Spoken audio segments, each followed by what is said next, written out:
ये आकाशवाणी है। कोविड-19 विशेष कार्यक्रम के अंतर्गत प्रस्तुत है कोरोना वायरस संक्रमण की वर्तमान स्थिति पर चर्चा, जिसे प्रस्तुत कर रहे हैं आकाशवाणी संवाददाता आनंद श्रीवास्तव। इस कार्यक्रम में आमंत्रित स्वास्थ्य विशेषज्ञ हैं नई दिल्ली के अखिल भारतीय आयुर्विज्ञान संस्थान के डॉक्टर पीयूष रंजन। नमस्कार। हम सब की कोशिश जीवन में आगे बढ़कर अपने अपने लक्ष्यों को हासिल करने की होती है, लेकिन कई बार जीवन पथ पर बाधाएं हमारा रास्ता रोक देती हैं। हमें ऐसा लगता है कि हम इससे आगे नहीं बढ़ पाएंगे, लेकिन यही वो समय होता है जब हमें आत्मविश्वास के साथ संयम, संकल्प के सहारे आगे बढ़ना जारी रखना होता है। कोरोना महामारी के इस दौर में भी हम सबको ऐसा एक बार के लिए लगा कि सब कुछ समाप्त हो जाएगा, लेकिन देखिए ना, आपके संयम और आत्मविश्वास के सहारे ही हमने लंबा सफर तय कर लिया है और उम्मीद है कि इसी तरह से दृढ़ निश्चय होकर अगर कोविड नियमों का पालन करते रहें तो हम इस महामारी पर जीत भी दर्ज कर लेंगे। आज के कार्यक्रम के साथ मैं हूं आनंद श्रीवास्तव और हमारे साथ हैं वरिष्ठ स्वास्थ्य विशेषज्ञ डॉक्टर पीयूष रंजन। डॉक्टर पीयूष, कार्यक्रम में आपका बहुत बहुत स्वागत है। धन्यवाद। आपके माध्यम से तमाम सुनने वालों को मेरा नमस्कार। नमस्कार सर। सबसे पहले आपसे ये समझना चाहेंगे कि एक तरफ जहां दुनिया के कई देश और भारत में भी बहुत सारे लोग ये सोचने लगे थे कि कोरोना महामारी का ये समापन का दौर है, ये अब पैंडेमिक से एंडेमिक की तरफ बढ़ने लगा है। इस बीच आईआईटी कानपुर की तरफ से एक स्टडी आती है और उसमें ये बताया जाता है कि 4 महीने बाद भारत में कोरोना की नई लहर आएगी और जो बहुत खतरनाक भी हो सकती है। क्या कहेंगे इस पर आप?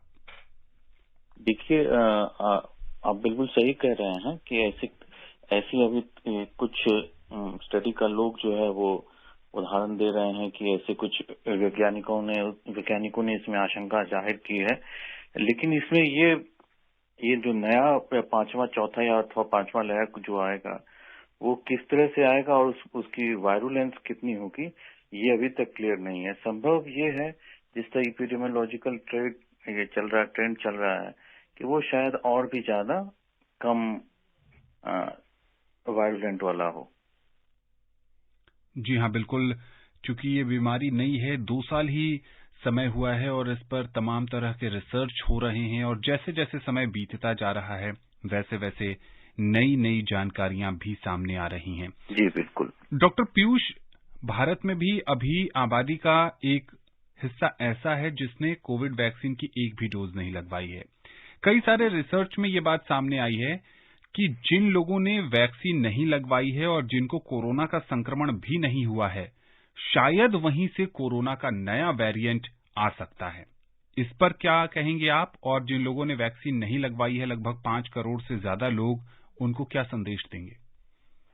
जी, आपने ये बिल्कुल सही कहा कि जिन लोगों ने वैक्सीन, देखिए एक बात ये भी कहा जाता है कि जो तीसरा चक्र आया था, उस तीसरे चक्र में वैसे ही लोग सबसे कम प्रभावित हुए थे, जो लोग की पहले से या तो इन्फेक्टेड थे या जिनको वैक्सीनेशन या फिर ये इन्फेक्शन इम्यूनिटी किसी न किसी फॉर्म में थी। इसलिए तीसरे वेव का कम से कम वो परेशान करने का एक कारण ऐसा माना जाता है। ठीक है जी। तो अब रही बात जो वैक्सीन हेजिटेंसी की बात है, तो यह जो कुछ लोग जरूर ऐसे हैं जो कि जानबूझ करके जो है वो वैक्सीन नहीं ले रहे हैं। उनके मन में कुछ या तो दूसरी भावना बैठी हुई है या गलत एक तरह से वो गलत जानकारी के, गलत इंफॉर्मेशन के वो शिकार हैं, या किसी न किसी तरह से उनके मन में कोई दूसरी बात बैठी हुई है। आपने बिल्कुल ठीक कहा है कि ये लोग ही सबसे ज्यादा एक तरह से कहिए तो लोगों के, सरकार के और जितने भी वैज्ञानिक हैं उनके द्वारा अध्ययन का केंद्र बने हुए हैं। क्योंकि अगर जो ऐसे लोग जो कि किसी भी तरह से उस समय बच गए थे इन्फेक्शन से और उनमें किसी भी तरह की इम्यूनिटी नहीं है, तो उनमें सबसे पहले और सबसे ज्यादा ये बीमारी आने के चांसेस हैं। और यही लोग ऐसे होंगे जो कि जैसे कि सबसे ज्यादा मॉर्बिडिटी और मोर्टेलिटी फैलेगी। तो मेरा आपके माध्यम से तमाम सुनने वालों को हुआ कि मन में अगर किसी भी तरह का संदेह है तो उस संदेह को अपने आप से दूर कर लें और वैक्सीनेशन को ले लें। और टिल द टाइम वैक्सीनेशन लेने के बाद भी, लेने के पहले भी और लेने के दौरान भी आप सभी स्टैंडर्ड कोविड एप्रोप्रिएट बिहेवियर का प्रयोग करते रहें। हम अपने श्रोताओं को बताना चाहते हैं कि अगर वो भी इस कार्यक्रम से जुड़ना चाहते हैं तो हमें फोन कर सकते हैं। हमारा फोन नंबर है 011-2342-1764। हमारे साथ जुड़ गए हैं मुरादाबाद से लाल जी। लाल जी, कार्यक्रम में आपका बहुत बहुत स्वागत है। धन्यवाद सर, धन्यवाद। हेलो जी, पूछिए, क्या जानना चाहते हैं आप? जी, हमारा सर ये डॉक्टर साहब से सवाल है, जैसे दोनों वैक्सीन लगाने के बाद जो मास्क पूरा लगाया जाता है, ये मतलब वो जिसने दोनों वैक्सीन लगवा ली है तो क्या अभी भी वो मास्क लगा के ही निकले चले? और दूसरी बात यह है, अगर दूसरा व्यक्ति अगर वैक्सीन नहीं लगाया है अभी तक, तो क्या उससे हम लोगों को जिसको वैक्सीन लगी उसको भी खतरा हो सकता है क्या? जी डॉक्टर साहब। जी देखिए, मास्क लगाना ये बड़ा ही जायज सवाल पूछा गया है कि अगर वैक्सीन बचा रही है तो फिर दोनों वैक्सीन के बाद मास्क क्यों पहन रहे हैं, क्योंकि मास्क पहनने से थोड़ी बहुत असुविधा जरूर होती है। ठीक है, ये जो दोनों वैक्सीन लगने के बाद इसका पहला कारण ये है कि लगभग इसकी जो एफिकेसी है दोनों वैक्सीन की, वो लगभग 90% के आसपास, यानी 10% ऐसे है जो कि इसमें किसी न किसी फॉर्म में थोड़ा बहुत इन्फेक्शन होने के चांसेस रहते हैं, नंबर 1। नंबर 2 ये कि हो सकता है कि आप वैक्सीनेशन लेने की वजह से ये आपको इन्फेक्शन से नहीं रोकता है, बल्कि गंभीर तरह की बीमारी, इन्फेक्शन के गंभीर तरह के बीमारी में पनपने से ये आपको रोकता है। जी, इसलिए अगर आप इम्यूनाइज हैं भी तो भी आप बीमारी को इधर से उधर फैला सकते हैं, इसलिए आपको मास्क पहनना जरूरी है। ठीक है, बिल्कुल। तो अब हम चलते हैं भारत के उत्तर पूर्व की तरफ। ईटानगर से जुड़ गए हैं मनु जी। मनु जी, कार्यक्रम में आपका स्वागत है। आप अपना सवाल पूछिए। हेलो, मेरा छोटा बेटा है 5 साल का, तो उन लोगों के लिए तो अभी वैक्सीन बना नहीं है, तो जैसे आप आने वाले समय में और कोरोना के वेरिएंट के बारे में बात कर रहे हैं, तो उन लोगों के लिए फिर क्या हो सकता है? मीन्स किस तरह का प्रोटेक्शन फिर लिया जाएगा उन लोगों के लिए? क्या कुछ वैक्सीन की बातें चल रही है उन लोगों के लिए भी? जी डॉक्टर साहब। जी बिल्कुल सही इन्होंने कहा है कि अभी जो छोटे बच्चे हैं उन लोगों के लिए क्या उपाय है। देखिए, ये बात सही है कि अभी भी जो है, जो 12 वर्ष से भी 5 से 12 वर्ष के बीच भी जो बच्चे हैं या 12 से ऊपर भी है, वो सभी बच्चों उनमें वैक्सीनेशन थोड़ा कम है और सभी लोगों को उस तरह से के लिए वैक्सीन अभी आया भी नहीं है। तो इन लोगों के लिए ही ये जरूरी है कि ऐसे लोग जो कि वैक्सीनेटेड भी हैं वो लोग कोविड एप्रोप्रिएट बिहेवियर का पालन करते रहें, ताकि ये सर्कुलेशन में से ये वायरस जो है वो निकल जाए और हमारे उस ग्रुप ऑफ पॉपुलेशन को जिसको कि पहले इन्फेक्शन नहीं हुआ है उसको वो प्रभावित न करे। जी बिल्कुल। अभी छोटे बच्चों के कोविड टीका पर काम चल रहा है और बहुत जल्द अच्छी खबर आने की उम्मीद है। डॉक्टर साहब, बच्चों की बात चल रही है तो बहुत सारे जगहों पे बच्चों की परीक्षाएं शुरू हो गई हैं और ऑफलाइन एग्जाम्स हो रहे हैं, जिसमें बच्चों को स्कूल जाना पड़ रहा है। ऐसे में अभिभावकों की चिंता भी बढ़ गई है कि पूरे समय परीक्षा के दौरान बच्चे मास्क पहने रखेंगे, बार बार अपने हाथों को सैनिटाइज करेंगे, क्योंकि छोटे बच्चों को खास करके अगर 5वीं क्लास से कम के छात्रों की बात करें तो ये बहुत टफ आस्क है। क्या लगता है आपको? जी बिल्कुल सही आपने ये कहा कि वो इतने छोटे बच्चे अब 24 घंटे तक मास्क पहन सके या ना पहन सके, ये देखिए थोड़ी समस्या जरूर होगी, लेकिन अभी इस बात को समझने की आवश्यकता है कि जिस तरह से हर्ड इम्यूनिटी है तो उस तरह से ये बच्चे भी किसी न किसी तरह से जरूर प्रोटेक्टेड होंगे। इसलिए थोड़ा बहुत अगर इन्फेक्शन का अगर चांसेस रहेगा भी तो वो उतना ज्यादा नहीं रहेगा, नंबर 1। और नंबर 2, जो छोटे बच्चों में ये देखा गया है कि ये बीमारी अपने गंभीर स्वरूप में भी छोटे बच्चों पर बहुत बिल्कुल भी किसी भी तरह से ज्यादा गंभीर ये वायरुलेंट ज्यादा नहीं रहता था। इसलिए छोटे बच्चे अगर हम लोग कोशिश करेंगे कि वो मास्क को ये पहनने की कोशिश करें, कोविड एप्रोप्रिएट बिहेवियर का ये पालन करते रहे, लेकिन अगर न भी हो पाए तो उतना ज्यादा चिंता की बात नहीं है। जी बिल्कुल। महाराष्ट्र के ठाणे से हमारे साथ जुड़ गए हैं गुरुनाथ। गुरुनाथ जी, कार्यक्रम में आपका बहुत बहुत स्वागत है। हाँ जी सर, नमस्कार। नमस्ते। हाँ जी सर, मेरा क्वेश्चन है सर, अभी आपने जिक्र किया आईआईटी जो अपने कानपुर की जाने माने हमारे देश की संस्थान है जी सर, उन्होंने पिछले टाइम भी उन्होंने जो स्टडी की थी, अपना जो प्रोडक्शन किया था वो एक्यूरेटली मतलब साबित हुआ। हेलो, आपकी हाँ जी, आवाज आ रही है आप गुरुनाथ प्लीज जी? बताएं।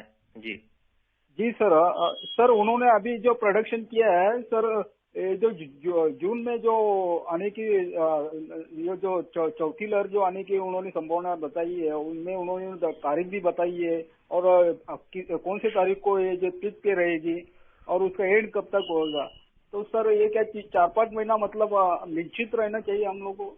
Thank you ji. Doctor Piyush ji, ये एक तरह का अनुमान है कि चौथी लहर भी आ सकती है, लेकिन ये महज एक अनुमान है। इसको लेकर के किसी भी तरह की आशंकित होने की या फिर किसी भी तरह की एक गलत इंफॉर्मेशन को फैलाने की कोई आवश्यकता नहीं है। देखिए, अब हम लोग पुरानी जितनी भी लहर है उसकी तुलना में हमारी स्थिति बेहतर है। क्यों? क्योंकि अब हमारे पास वैक्सीन है और लोगों में जो है किसी न किसी फॉर्म में इम्यूनिटी है, तो इस तरह से जो बचे हुए लोग हैं वो भी बेटर प्रोटेक्टेड हैं। पहली बात ये। और नंबर 2 ये कि अब हमारी सरकारें और हमारी स्वास्थ्य व्यवस्था जो है इससे संबंधित जो भी जानकारी है, हम लोग अब बेटर इन्फॉर्म्ड हैं, बेटर अब हम लोग इसके बारे में जानते हैं कि कैसे इसको हैंडल किया जाए। तो और भी किसी भी तरह से घबराने की जरूरत नहीं है, ठीक है। और जब तक हो सके तो लोगों में जो पिछले 2 साल में जिस तरह से सुरक्षित रहने के लिए जो अलग अलग ढंग से लोगों ने कोविड एप्रोप्रिएट बिहेवियर को अपनी आदत में लगाया था, उसी तरह से वो लोग इसका पालन करते रहें। और अगर चौथी लहर आती भी है तो भी कोई भी बहुत ज्यादा परेशान होने की या किसी भी तरह से पैनिकी में जाने की कोई वजह नहीं है। अब हम चलते हैं झारखंड, जहां से हमारे साथ जुड़ गए हैं दिवाकर पाठक। दिवाकर जी, स्वागत है आपका। जी धन्यवाद। मैं दिवाकर पाठक हजारीबाग जिला अंतर्गत कंडाबीर ग्राम स्थित झारखंड प्रांत से हूँ। आकाशवाणी की पूरी टीम के साथ साथ अपने विशेषज्ञ महोदय को मेरा हार्दिक अभिनंदन। देश में कोविड के मामले निरंतर घट रहे हैं। इसका मुख्य कारण वैक्सीन की विश्वसनीयता है। वैक्सीन ने 3rd वेव में आया ओमिक्रॉन को क्लीन बोल्ड कर डाला, पर जो सबसे अति चिंतनीय प्रश्नावली का प्रश्न है वो ये है कि आज हम भले ही डिजिटल युग में जी रहे हैं, पर हमारी मानसिकता उस रूढ़िवादिता और अंधविश्वास की अतीत से ऊपर नहीं उठ पाया है। तभी तो आबादी का एक बड़ा तबका, लगभग 5 करोड़ से ज्यादा लोगों ने वैक्सीन की पहली डोज भी नहीं ली है। ऐसे लोगों को क्या संदेश देना चाहेंगे? जी, इस बारे में कार्यक्रम में पहले ही चर्चा हो चुकी है। काफी रोचक अंदाज में दिवाकर जी ने अपनी बात रखी है। डॉक्टर पीयूष, कुछ जोड़ना चाहेंगे आप? जी, मैं फिर से एक बार दोहराना चाहूंगा कि ऐसे लोगों को हमें मोटिवेट करना है। इन लोगों को ये बताना है कि वो लोग ऐसा ना हो कि बच्चे खुचे जो नॉन इम्यूनाइज्ड लोग हैं वहीं चौथी वेव में जो है किसी गंभीरता का शिकार हो जाए। इसलिए जरूरी ये है कि वो उन्हें वैक्सीनेट करने के लिए मोटिवेट किया जाए। जी हाँ, बिल्कुल। दुनिया के सबसे बड़े कोविड टीकाकरण अभियान में अगर आप शामिल नहीं हो पाए हैं तो जरूर अपने नजदीकी कोविड टीकाकरण केंद्र पर जाइए। आप वहां जाकर भी अपना पंजीयन करा सकते हैं या फिर आप कोविन प्लेटफॉर्म के जरिए अपना स्लॉट बुक करवा सकते हैं। दिल्ली के गांधीनगर से हमारे साथ जुड़ गए हैं धर्मवीर जी। धर्मवीर जी, स्वागत है आपका। आनंद जी, नमस्कार। नमस्ते। नमस्ते जी। मैं धर्मवीर गांधी।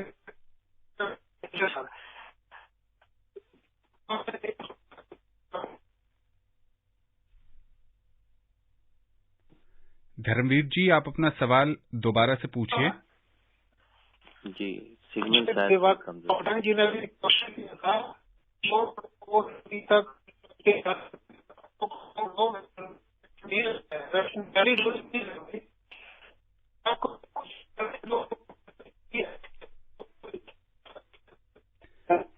धर्मवीर जी, आपकी आवाज बिल्कुल भी साफ नहीं आ रही है। आप थोड़ा सा इधर उधर होकर अपना सवाल पूछिए। हेलो हेलो, ठीक है सर। धर्मवीर जी, आपकी आवाज नहीं आ रही है। शायद वो जिस जगह पर से बात करें वहाँ सिग्नल में थोड़ी कमी है, गड़बड़ी है। जी, उनसे संपर्क हमारा टूट गया है। हेलो जी धर्मवीर जी, पूछिए। डॉक्टर पठान जी ने क्वेश्चन किया था, कुछ रूढ़ी लोगों ने अभी तक ताली नहीं लगाई जी। तो सरकार को चाहिए कि ऐसे लोगों के लिए कड़े कदम उठाए, जैसे सरकार की तरफ से राहत सामग्री इनको दी जाती है, ऐसे लोगों को बंद सुरक्षित रहे, वैक्सीन उनको भी लगे। इस कारण से वो लोग क्यों नहीं लगा पा रहे हैं, ये मेरा कहना था। और सवाल ये है कि सभी को वैक्सीन लगवानी चाहिए, क्योंकि सामाजिक कार्यक्रम है, ये एक तरह से राष्ट्रीय पर्व हो गया हमारे लिए। तो जी जी डॉक्टर पीयूष जी, बिल्कुल सही कहा है धर्मवीर जी ने कि यह एक सभी लोगों के ऊपर में एक सामाजिक जिम्मेदारी है कि वो न सिर्फ खुद को बचाएं बल्कि समाज के बाकी और लोगों को भी बचाएं। और इसके साथ साथ जो इन्होंने इनकी बात में जो छिपा हुआ संदेश था कि जो लोग नहीं लगा पाए हैं, अगर वो कुछ लगाना चाहते हैं लेकिन किसी मजबूरी की वजह से नहीं लगा पाए हैं, किसी प्रशासनिक वजह से या किसी और वजह से, तो जो दूसरे और लोग हैं वो इनकी मदद करें कि वो उन्हें वैक्सीन लगाया जा सके। और साथ ही साथ एक सामाजिक जागरूक नागरिक होने के नाते हम सबों का यह दायित्व है कि हम अपने समाज के उन लोगों को जिन्हें की वैक्सीन किसी भी वजह से वो जो लोग नहीं लगा पाए हैं, उनकी जानकारी को हम लोग दुरुस्त करें और उनको वैक्सीन लगाने के लिए प्रेरित करें। लखनऊ से जुड़ गए हैं हमारे साथ मोहम्मद आरिफ। आरिफ जी, स्वागत है आपका। हेलो जी बताएं आरिफ जी। नमस्कार जी सर, नमस्कार। डॉक्टर साहब, ये जानना चाहते हैं, जैसे अभी तक तो ये सुनने में आया कि 15 से 18 के जो बच्चे हैं उनको लगता है, तो जो हमारे और छोटे बच्चे हैं जो 1 साल से लेकर 10 साल तक, इन बच्चों के लिए भी क्या टीका आ गया है क्या? जी डॉक्टर पीयूष जी, अभी इन बच्चों के लिए जो टीका लगभग अभी लोगों को में उपलब्ध नहीं है, लेकिन अभी भी इस पे शोध चल रहा है। और इसके लिए परेशान होने की आवश्यकता इसलिए नहीं है क्योंकि इनमें से बहुत सारे बच्चे वो किसी न किसी लहर में, जो तीनों लहर में इन्फेक्टेड हो चुके हैं, जिन्हें अगर टीका नहीं लगा है लेकिन अगर वो इन्फेक्शन हुए हैं तो भी उनमें प्रतिरोधी क्षमता जो है वो वैक्सीनेशन के ही बराबर या उस जैसी ही है। नंबर 1।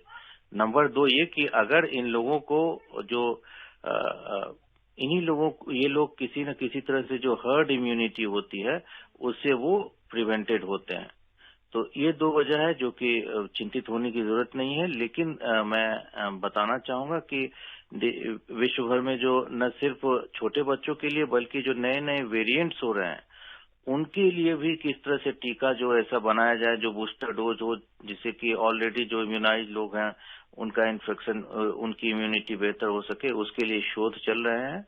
और जैसे जैसे शोध में के अच्छे रिजल्ट होंगे वैसे वैसे जो है विश्व भर के लोगों को वैक्सीन उपलब्ध कराई जाएगी। गुरुग्राम से हमारे साथ जुड़ गए हैं सुभाष जी। सुभाष जी, स्वागत है आपका। नमस्ते। नमस्ते डॉक्टर साहब, नमस्ते।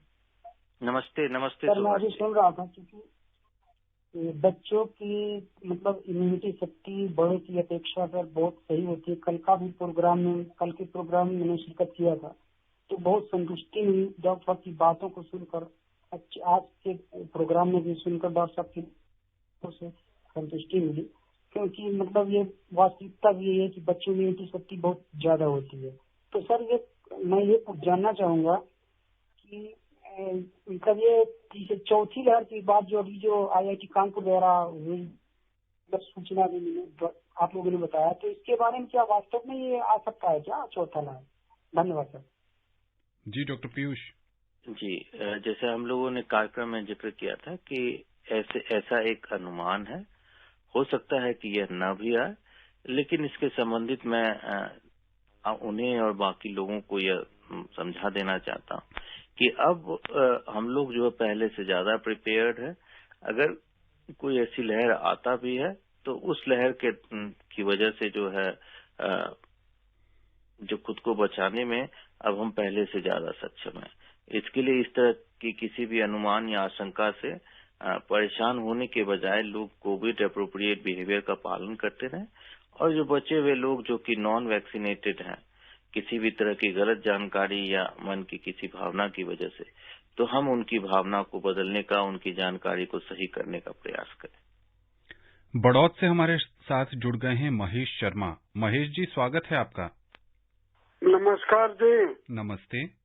मैं मालूम करना चाह रहा हूँ जी, बहुत चिंता का विषय है जी कि जो लोग बाग वैक्सीन नहीं लगवा रहे वो जो है सबको बेकार कर देंगे, सारा मामला ठप हो जाएगा, इसलिए वैक्सीन लगानी बहुत जरूरी है। जी महेश जी, बिल्कुल सही कह रहे हैं आप कि जिन लोगों ने वैक्सीन नहीं लगवाया है वो दूसरे लोगों को संक्रमण ज्यादा तेजी से फैला सकते हैं। डॉक्टर पीयूष, क्या कुछ जोड़ना चाहेंगे आप? जी बिल्कुल, हमारे लिए सबसे ज्यादा चिंता की वजह वही लोग हैं, वही एडल्ट हैं जिन्हें की इन्फेक्शन नहीं हुआ है और उन्होंने अपने आप को इम्यूनाइज भी नहीं किया है।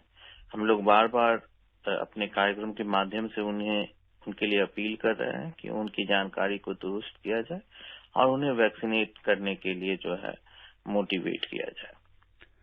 जी हाँ, बिल्कुल। अगर आपको किसी भी तरह की कोई हिचक है या मन में शंका है कोविड वैक्सीन को लेकर, तो आप अपने नजदीकी स्वास्थ्य केंद्र पर जाएं या फिर आप अपने फैमिली डॉक्टर को भी फोन करके बात कर सकते हैं। और आपको बिल्कुल इस बात को मानकर चलना है कि ये वैक्सीन सुरक्षित है, क्योंकि महीनों इस पर प्रयोगशाला में काम ही किया गया है, वैज्ञानिकों ने अथक मेहनत की और उसके बाद कई चरणों के ट्रायल्स के बाद ही इसको जनता के लिए सुलभ बनाया गया है। इसलिए आप अपनी मन की सारी शंकाओं को दूर कर वैक्सीन लगवाइए, क्योंकि इस समय कोरोना वैक्सीन ही इससे बचने का सर्वोत्तम उपाय है। इस देश में कोविड टीकाकरण अभियान दुनिया का सबसे बड़ा अभियान है। ऐसे में आप सबको आगे आने की जरूरत है। कार्यक्रम में हमारे साथ अगले कॉलर जुड़ रहे हैं। असम से हैं भाबिया, स्वागत है आपका। जी, आप अपना सवाल पूछिए। हाँ जी, नमस्कार साहब, डॉक्टर साहब। मैं ओमिया बोल रही हूँ, ओमिया जी, मैं उदलगुरी असम से। मेरा सवाल है कि क्या हाइपरटेंशन पेशेंट भी वैक्सीन ले सकते हैं, ये मेरा सवाल है। जी डॉक्टर साहब। जी, जो सामान्य बीमारी जैसे कि वो ब्लड प्रेशर की बीमारी हो या शुगर की बीमारी हो या दिल की बीमारी हो, ऐसे लोगों को वैक्सीन दिया जा सकता है, और बल्कि इन लोगों को जल्दी वैक्सीनेट होने की आवश्यकता और ज्यादा है। तो मैं उन्हें ये आपके माध्यम से बताना चाहूंगा कि उन्हें वो वैक्सीन लें, और इस जैसे और जो दूसरे जो लाइफस्टाइल रिलेटेड डिजीज है उन लोगों को और भी ज्यादा जल्दी वैक्सीन ले लेना चाहिए। लोनी गाजियाबाद से हमारे साथ जुड़ गए हैं मोहम्मद यामीन। यामीन जी, आपका स्वागत है। सर नमस्कार जी, डॉक्टर साहब को भी नमस्कार। नमस्कार यामीन जी। जी, मैं यामीन भाई, रेडियो वाला। सर मैं ये जानना चाह रहा था कितने लोगों ने कोई सी भी डोज नहीं ली, पहली और दूसरी कोई सी भी नहीं, कितने % लोग होंगे? जी, ये लगभग 4 से 5% लोग होंगे। जी हाँ, इस देश में तकरीबन 5 करोड़ से कुछ ज्यादा लोग ऐसे हैं जिन्होंने अब तक कोविड वैक्सीन की एक डोज भी नहीं ली है। भारत जैसे जनसंख्या प्रधान वाले देश में आंकड़ा बहुत बड़ा इसलिए भी हो जाता है क्योंकि आबादी के एक बहुत बड़े वर्ग को ये लोग संक्रमित कर सकते हैं। गाजियाबाद से हमारे साथ जुड़ गए हैं सुभाष। सुभाष जी, स्वागत है आपका। डॉक्टर साहब नमस्कार। आपको भी नमस्कार सर। नमस्ते। नमस्कार जी, नमस्कार। सर मेरा सवाल ये है कि ये सारे जो वायरस जो चल रहा है, ये नए नए किस्म के वायरस आते हैं, तो ये सर कब समाप्त होने की कब तक संभावना है इन सबको लेके? डॉक्टर पीयूष, हर कोई जानना चाहता है कि कोरोना महामारी कब समाप्त हो जाएगी। देखिए, अब जो तीसरे लहर के बाद जो है, हालांकि चौथे लहर का अनुमान बताया गया है कुछ वैज्ञानिकों के द्वारा, लेकिन ये लगभग आप ये मान सकते हैं कि हम लोग नियमित जिंदगी की तरफ लौट चुके हैं तीसरी लहर के बाद। क्योंकि अब आपने देखा होगा कि सरकार ने भी जो ट्रेवल से संबंधित जो तमाम रेस्ट्रिक्शंस थे उसको खत्म कर दिया है, लेकिन फिर भी अभी जो हमें जो कोविड अप्रोप्रिएट बिहेवियर का जो है उसका पालन करते रहना जरूरी है। ऐसा इसलिए जरूरी न सिर्फ कोविड के लिए बल्कि सांस से फैलने वाली दूसरी बीमारी, विशेष तौर पर ट्यूबरक्लोसिस जो है, उसको भी फैलने और कंट्रोल करने में ये मदद करती है। अब मैं सीधे आपके सवाल पर आता हूं कि अभी हमें कब तक और परेशान रहने की जरूरत है। तो परेशानी का समय खत्म हो चुका है, क्योंकि अभी फुल कैपेसिटी से जो है तमाम आर्थिक और सामाजिक गतिविधियों को शुरू करने की अनुमति दे दी गई है, लेकिन अभी भी मास्क पहनना और सामाजिक दूरी का जहां तक संभव हो पालन करते रहने के लिए किया गया है। ठीक है, तो चौथी जो वेव जो है उसकी आशंका से डरे नहीं, आशंकित ना हो, लेकिन बचाव करते रहें। इसके लिए दो ही उपाय है कि कोविड अप्रोप्रिएट बिहेवियर का पालन करते रहें, नंबर 1, और नंबर 2, जो हमारे समाज का एक जो कंसिडरेबल ग्रुप है जिसने अब तक कोई वैक्सीन नहीं लिया है या जिन्हें 9 महीने के बाद बूस्टर डोज की आवश्यकता है, वो लोग अपने आप को वैक्सीनेटेड करा लें। डॉक्टर पीयूष, कार्यक्रम में अब समय नहीं है ज्यादा, चलते चलते आप हमारे श्रोताओं को क्या संदेश देना चाहेंगे?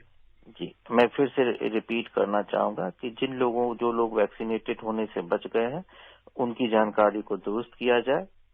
नंबर 1, समाज के बाकी लोग जो है उन्हें मोटिवेट करें। नंबर 3 ये कि हम लोग कोविड अप्रोप्रिएट बिहेवियर का पालन करते रहें। चौथे वेव की जो बात की गई है वो हो सकता है कि वो आए, उसको लेकर के किसी भी तरह के बदहवासी या भ्रम को न फैलाएं। अगर वो आएगा भी तो हम लोग पहले की तुलना में ज्यादा बेटर इक्विप्ड है, बेटर ट्रेंड है, ज्यादा तैयार है और हम लोग इसका सामना करते रहेंगे। हो सकता है थोड़े टाइम पर ये पेंडेमिक की बजाय जो है छोटे छोटे स्पर्ट्स में जो ये होते रहे, उसके लिए घबराना नहीं है। हम लोग और विज्ञान और डॉक्टर और चिकित्सक बिल्कुल आपके बराबर खड़े हैं और हम लोग तैयार हैं इसके लिए। डॉक्टर पीयूष, आकाशवाणी के इस विशेष कार्यक्रम से जुड़ने के लिए और विशेषज्ञ राय साझा करने के लिए आपका बहुत बहुत शुक्रिया। जी, बहुत बहुत धन्यवाद। तो जैसा कि डॉक्टर साहब बता रहे थे कि घबराने की जरूरत नहीं है, संयम और संकल्प के सहारे आप सब तमाम देशवासियों ने इतना लंबा सफर तय किया है, उसको आगे जारी रखने की आवश्यकता है। अगर आप कोविड नियमों का पालन करेंगे, सरकारी दिशा निर्देशों का पालन करेंगे, जहां भी जाएंगे मास्क लगाएंगे, साबुन पानी से बार बार अपने हाथ और मुंह धोते रहेंगे, सैनिटाइजर का प्रयोग करेंगे और जहां तक संभव हो सुरक्षित दूरी को अपनाते रहेंगे, तो चाहे कोई सी भी लहर आए, आप संक्रमण से बहुत हद तक बचे रह सकते हैं। स्वस्थ रहिए, खुशहाल रहिए और संक्रमण से बचे रहिए। नमस्कार। कोविड-19 विशेष कार्यक्रम के अंतर्गत अभी आप सुन रहे थे कोरोना वायरस संक्रमण की वर्तमान स्थिति पर चर्चा, जिसे प्रस्तुत कर रहे थे आकाशवाणी संवाददाता आनंद श्रीवास्तव। इस कार्यक्रम में आमंत्रित स्वास्थ्य विशेषज्ञ थे नई दिल्ली के अखिल भारतीय आयुर्विज्ञान संस्थान के डॉक्टर पीयूष रंजन। ये कार्यक्रम आकाशवाणी के समाचार सेवा प्रभाग द्वारा प्रस्तुत किया गया। इसे आप हमारे mobile app news on AIR और YouTube channel news on AIR official पर भी सुन सकते हैं।